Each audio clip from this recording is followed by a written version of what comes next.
നമുക്കിനി എന്താണ് സ്കെയില് അല്ലെങ്കിൽ എന്താണ് നോക്കാം. മാപ്പിൽ നമ്മൾ ഡിസ്റ്റൻസ് എങ്ങനെയാണ് നോക്കുന്നതെന്ന് നോക്കാം കേട്ടോ. സോ അവിടെ this is how maps are prepared using scales. Let us prepare the sketch of the classroom based on a scale. നമ്മളൊരു മാപ്പിൽ ഒരു സ്കെയില് സ്കെയില് കാണുന്നുണ്ട്. അപ്പോൾ എന്താണ് സ്കെയിൽ എന്നുള്ളത് നമുക്ക് മനസ്സിലാവണം. അപ്പോൾ ഏത് മാപ്പ് എടുത്ത് നോക്കിയാലും അതിൻ്റെ സ്കെയിൽ അളവ് എന്ന് കൊടുത്തിട്ടുണ്ടാവും.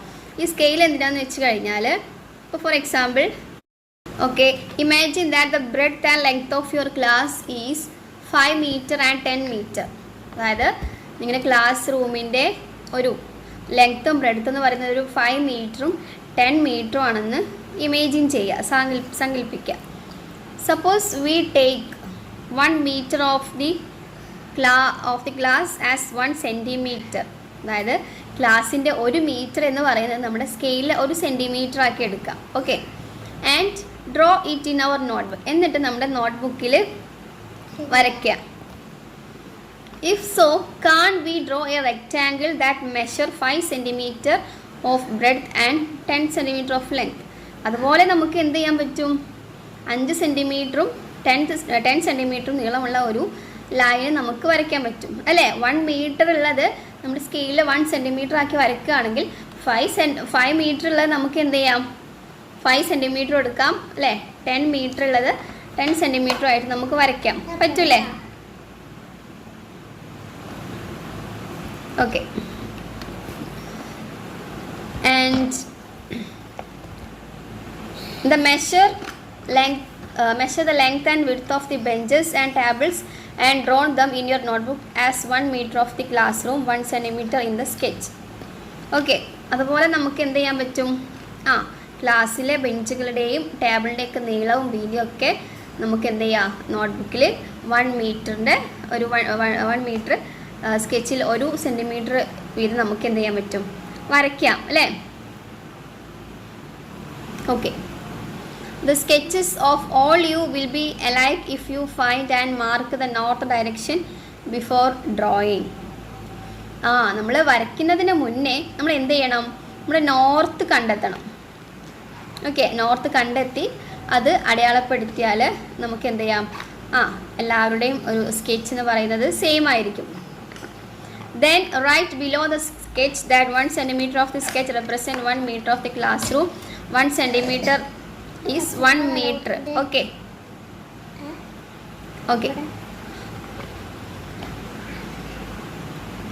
നമ്മൾ ഈ ഒരു സ്കെച്ചിൻ്റെ 1 centimeter എന്നുള്ള 1 meter രൂപത്തിലാണ് എന്ത് ചെയ്യുന്നത്? വരയ്ക്കാന്ന് പറഞ്ഞത് അല്ലേ? This is A scale of the sketch. ഇതാണ് ഒരു സ്കെച്ചിൻ്റെ സ്കെയിൽ എന്ന് പറയുന്നത്. The ratio of the distance between the classroom and the sketch is the scale that we use it to draw the scale. അതായത് നമ്മുടെ ക്ലാസ് റൂമും സ്കെച്ചും തമ്മിലുള്ള ദൂരത്തിൻ്റെ ഒരു എന്താ പറയുക? The ratio of the distance between classroom and sketch is a scale that we use it to draw the sketch.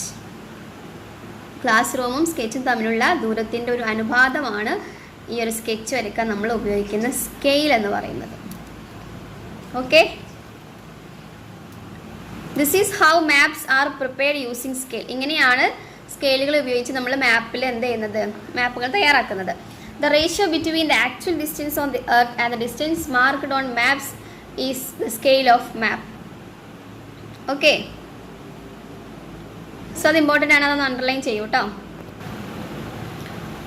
The ratio between the actual distance on the earth and the distance marked on map is the scale of A മാപ്പ്. അതായത് നമ്മുടെ ഭൂമിയിലെ എർത്തിൻ്റെ യഥാർത്ഥ ദൂരവും നമ്മുടെ മാപ്പിൽ അടയാളപ്പെടുത്തിയിരിക്കുന്ന ദൂരവും തമ്മിലുള്ള ഒരു റേഷ്യോ ആണ് എന്ത് പറയുന്നത്? സ്കെയിൽ ഓഫ് എ മാപ്പ് എന്ന് പറയുന്നത്. Okay, for example imagine that the scale used in A map is 1 centimeter for 1 kilometer. ഇപ്പോൾ എക്സാമ്പിളായിട്ട് പറയുകയാണെങ്കിൽ നമ്മുടെ മാപ്പിലെ എന്താണ് സ്കെയിൽ എന്ന് പറയുന്നത് 1 centimeter എന്ന് പറയുമ്പോൾ 1 kilometer ആണെന്ന് ഇമേജിൻ ചെയ്യാം. വാട്ട് ഡസ് ദിസ് മീൻ? അങ്ങനെ പറഞ്ഞാൽ എന്താണ്? 1 centimeter distance on the map indicate 1 kilometre distance on the earth. മാപ്പിൽ 1 സെൻറ്റിമീറ്റർ ഡിസ്റ്റൻസ് എന്ന് പറഞ്ഞു കഴിഞ്ഞാൽ നമ്മൾ 1 കിലോമീറ്റർ ഡിസ്റ്റൻസ് ആണ് നമ്മുടെ എർത്തിൽ എന്നുള്ളത് നമ്മൾ ഇമേജിൻ ചെയ്യാം. Okay, if the length of the road is 10 centimetre on the map based on the scale അനുസരിച്ചിട്ട് 10 സെൻറ്റിമീറ്റർ ആണ് നമ്മുടെ മാപ്പിൽ എന്നുണ്ടെങ്കിൽ നമ്മൾ എന്ത് ചെയ്യുക, the actual length of the road will be 10 kilometre. നമ്മുടെ ശരിക്കുള്ള ഡിസ്റ്റൻസ് എന്ന് പറയുന്നത് 10 കിലോമീറ്റർ ആയിരിക്കും നമ്മൾ വിചാരിക്കുക. Now say if the road distance from point A to point B is 23 centimetre on the map based on the scale given above, what will be the actual distance? So classification of maps based on scale. 2 തരത്തിൽ അങ്ങനെ മാപ്പിനെ classify ചെയ്തിട്ടുണ്ട്. Large scale maps എന്നും small scale map എന്നും divide ചെയ്തിട്ടുണ്ട്. Large scale മാപ്പിൽ എന്തൊക്കെയാണ്? Depicts more information about a small area. ഒരു ചെറിയ പ്രദേശത്തെക്കുറിച്ച് കൂടുതൽ വിവരങ്ങൾ എന്ത് ചെയ്യുന്നുണ്ട്, അത് ചിത്രീകരിക്കുന്നുണ്ട്. ഫോർ എക്സാമ്പിൾ നമ്മളെ ടോപ്പോഗ്രഫി മാപ്പ്, അതുപോലെ വില്ലേജ് മാപ്പ്, ഭൂപ്രകൃതി മാപ്പ്, നമ്മുടെ വില്ലേജ് മാപ്പൊക്കെ അതിന് എക്സാമ്പിളാണ്. Okay,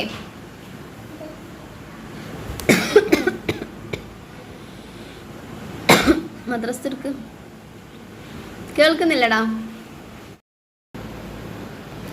so large scale map നമ്മൾ പറഞ്ഞു അല്ലേ, ഒരു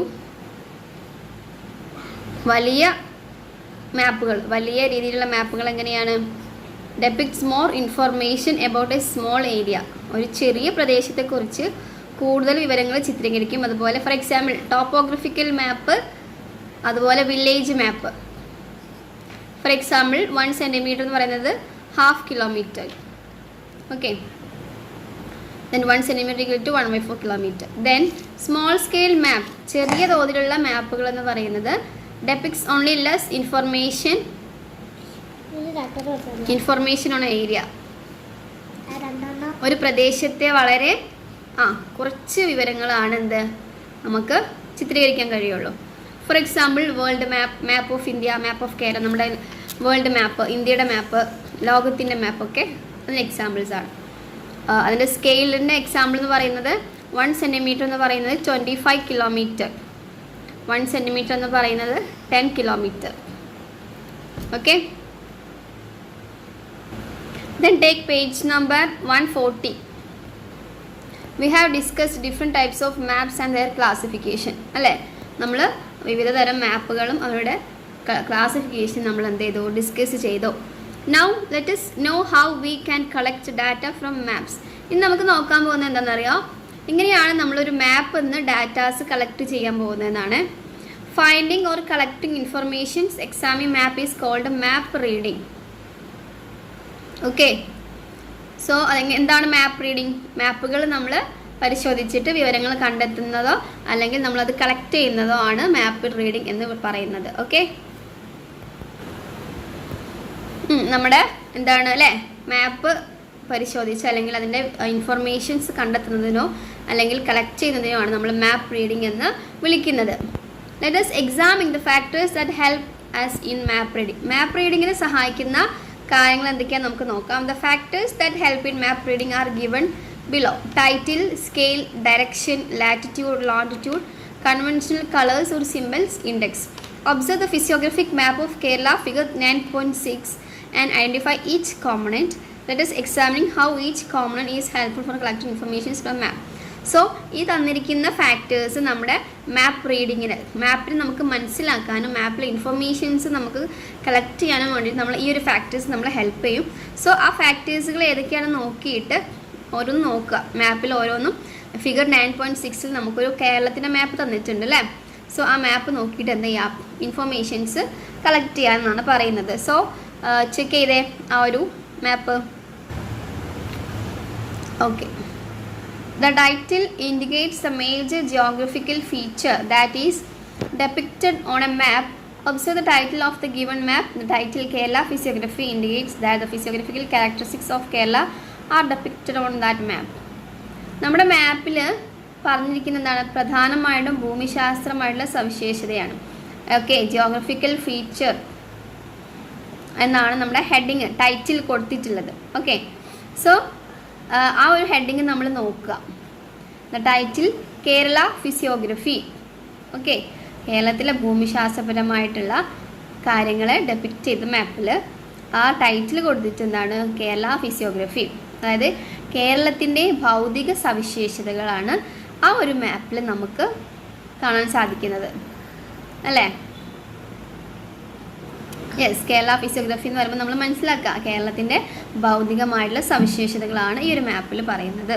അപ്പോൾ നമുക്ക് അല്ലേ ടൈറ്റിൽ എന്ന് പറയുന്നത് വളരെ വളരെ ഇമ്പോർട്ടൻ്റ് ആയിട്ടുള്ള ഒരു ഫാക്ടറാണ്, അല്ലേ? നമ്മളൊരു മാപ്പ് റീഡിങ്ങിൽ ഏറ്റവും ഇമ്പോർട്ടൻ്റ് എന്ന് പറയുന്നത് അതിൻ്റെ ടൈറ്റിലാണ്. അപ്പം നമ്മൾ ഇന്ത്യയുടെ മാപ്പാണെങ്കിലും ഇന്ത്യ എന്ന് കൊടുത്താലേ നമുക്ക് അല്ലേ പെട്ടെന്നൊരാൾക്ക് മനസ്സിലാവുള്ളൂ അത് ഇന്ത്യയുടെ മാപ്പാണെന്നുള്ളത് നമുക്ക് മനസ്സിലാക്കാൻ സാധിക്കും. So title is an important factor on map reading. Map റീഡിങ്ങിൽ ഏറ്റവും ഇമ്പോർട്ടൻ്റ് ആയിട്ടുള്ള ഒരു ഇതാണ് ടൈറ്റിൽ എന്ന് പറയുന്നത്. Okay, let's move on to the so let us look what is scale. നമ്മൾ ഫസ്റ്റ് ഒരു ഫാക്ടർ പറഞ്ഞു അല്ലേ, ടൈറ്റിൽ എന്നുള്ളത് നമ്മൾ ഡിസ്കസ് ചെയ്തു. ടൈറ്റിൽ എന്ന് പറയുന്നത് ഇമ്പോർട്ടൻ്റ് ഫാക്ടറാണ്. രണ്ടാമത്തെ ഇമ്പോർട്ടൻ്റ് ഫാക്ടർ എന്ന് പറയുന്നത് സ്കെയിലാണ്, അല്ലേ? സ്കെയിലല്ലേ? Yes. So we know that map are made based on the scale, അല്ലേ? മാപ്പുകളൊക്കെ സ്കെയിലിൻ്റെ അടിസ്ഥാനത്തിലാണ് നിർമ്മിച്ചിരിക്കുന്നത്. Scale is a ratio between, നമ്മൾ നേരത്തെ പറഞ്ഞതാണ്, scale is a ratio between the distance of two places on the ground and the corresponding distance of the same places on the map.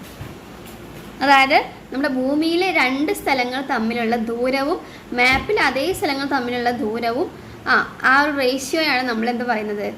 Scale എന്ന് പറയുന്നത്, അല്ലേ? Scale is the ratio between the distance of two places on the ground and the corresponding distance of the same places on the map.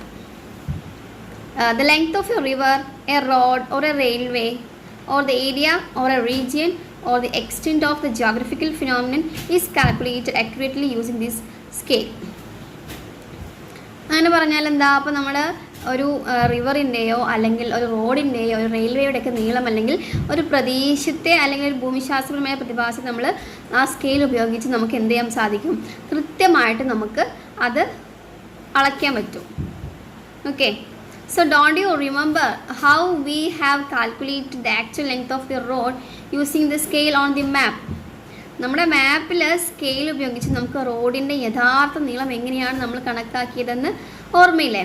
Similarly find and write the distance between two regions and the actual length of the road. അതായത് നമ്മൾ ഈ map use ചെയ്തിട്ട് റോഡിൻ്റെ യഥാർത്ഥ നീളം എങ്ങനെയാണ് നമ്മൾ കണ്ടതാണ്. അതുപോലെ തന്നെ ഡിസ്റ്റൻസ് രണ്ട് സ്ഥലങ്ങളുടെ ഡിസ്റ്റൻസ് അതിൻ്റെ ആക്ച്വൽ ലെങ്ത് എന്ത് ചെയ്യാം? ഫൈൻഡ് ഔട്ട് ചെയ്യാം.